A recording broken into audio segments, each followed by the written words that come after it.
চোরের 10 দিন গৃহস্থের একদিন। চুরির দায়ে গত 3 মাস ধরে পালিয়ে বেড়াচ্ছিল দুই ভাই পুলিশের হাত থেকে বাঁচার জন্য বহিরাজ্যে পালিয়ে যাওয়ার পরিকল্পনা তৈরি করে। সে মোতাবেক তারা সোমবার বিশ্রামগঞ্জ রেল স্টেশনে আসে রেলে করে বহিরাজ্যে চলে যাওয়ার জন্য, কিন্তু বিধিবাম। অবশেষে পুলিশের জালে উঠল অভিযুক্ত দুই ভাই।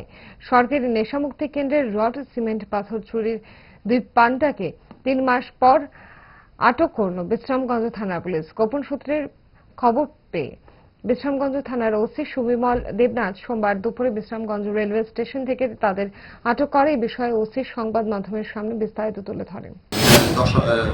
10,000 কেজির মতো আপনার রড এবং 600 ফুট আপনার স্টোন চিপস এবং 250 বস্তা সিমেন্ট এখান থেকে তারা চুরি করে নিয়ে গেছে। তো সেই মোতাবেক আমাদের থানাতে একটা কেস হয়, কেস নাম্বার হচ্ছে 7/2025।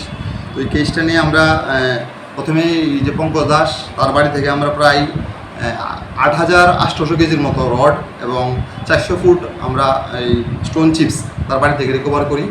এবং গত 3 মাস এই পঙ্কজ দাস এবং এই যে তাপস দাস তারা সম্পর্কে কাকাতো ভাই, তারা পলাতক ছিল। আমরা বিভিন্ন সময় ওদেরকে অ্যারেস্ট করার জন্য বিভিন্ন জায়গায় রেড করেছি, কিন্তু আমরা ওদেরকে অ্যারেস্ট করতে পারিনি।